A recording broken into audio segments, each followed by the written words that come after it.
NEET paper leak मामले में EOU की जांच में लगातार नए खुलासे हो रहे हैं। सरकार ने मामले में जांच सीबीआई को सौंपी थी और अब सीबीआई कड़ी से कड़ी जोड़ने की कोशिश करेगी और दोषियों को सलाखों के पीछे भेजेगी। इसके साथ ही सरकार ने पेपर लीक को रोकने के लिए एक 7 सदस्यीय कमेटी का भी गठन किया।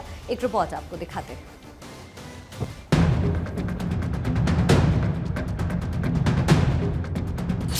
पेपर लीक का कौन किंग पिंक, कहां तक लिंक, गड़बड़ी पर कदम, एक्शन पर एक्शन, लीक तंत्र के खिलाफ लड़ाई, एक्शन में सीबीआई, कितने किरदार, कौन कौन पुलिस रडार से बाहर।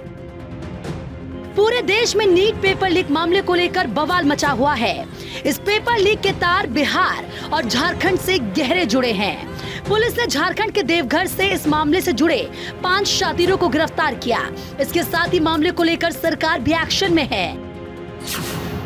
सरकार मान रही है कि मामला गंभीर है, इसीलिए सरकार ने मामले की जांच सीबीआई को सौंप दी है। इसके साथ ही एनटीए के महानिदेशक सुबोध सिंह को भी हटा दिया गया है। सुबोध सिंह को डीओपीटी में अनिवार्य प्रतीक्षा में रखा गया है और आईटीपीओ के एमडी प्रदीप सिंह खरोला को एनटीए का अतिरिक्त प्रभार दिया गया है।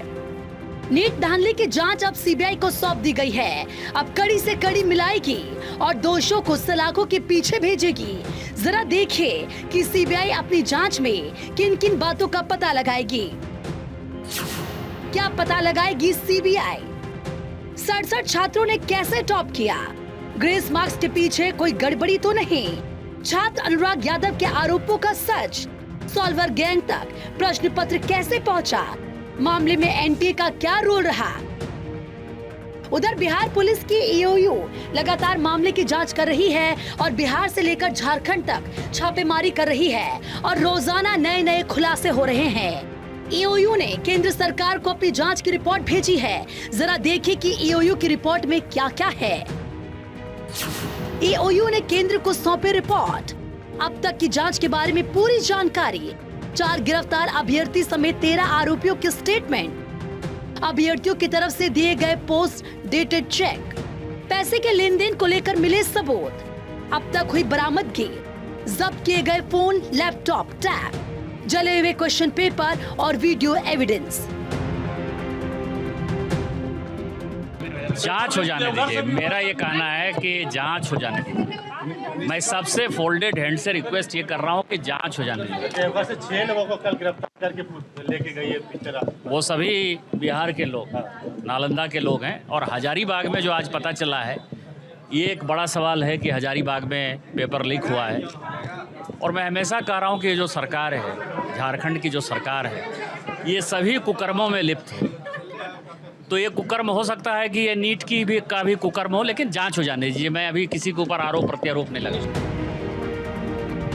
पेपर लीक गंभीर समस्या बनता जा रहा है। भविष्य में पेपर लीक ना हो, इसके लिए सरकार ने कड़ा कानून भी बनाया। इन सब के बीच शिक्षा मंत्रालय ने सुझाव के लिए कमेटी का भी गठन किया, जिसका चेयरमैन इसरो के पूर्व प्रमुख डॉक्टर के राधाकृष्णन को बनाया गया। ये कमेटी पेपर लीक रोकने को लेकर शिक्षा मंत्रालय को सुझाव देगी। शिक्षा मंत्रालय ने 7 सदस्यीय समिति का गठन किया। कमेटी पेपर लीक और अनियमितताओं को रोकने का सुझाव देगी, परीक्षा प्रक्रिया के नेटवर्क में सुधार का सुझाव देगी, डेटा सिक्योरिटी प्रोटोकॉल में सुधार पर सुझाव देगी। कमेटी 2 महीने में शिक्षा मंत्रालय को रिपोर्ट सौंपेगी।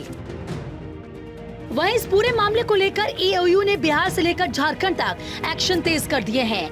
ईओयू को लीक के मास्टरमाइंड संजीव मुखिया की तलाश है। दावा किया जा रहा है कि संजीव मुखिया के जरिए ही पेपर रॉकी तक पहुंचा था और फिर सॉल्वर गैंग तक पहुंचा था।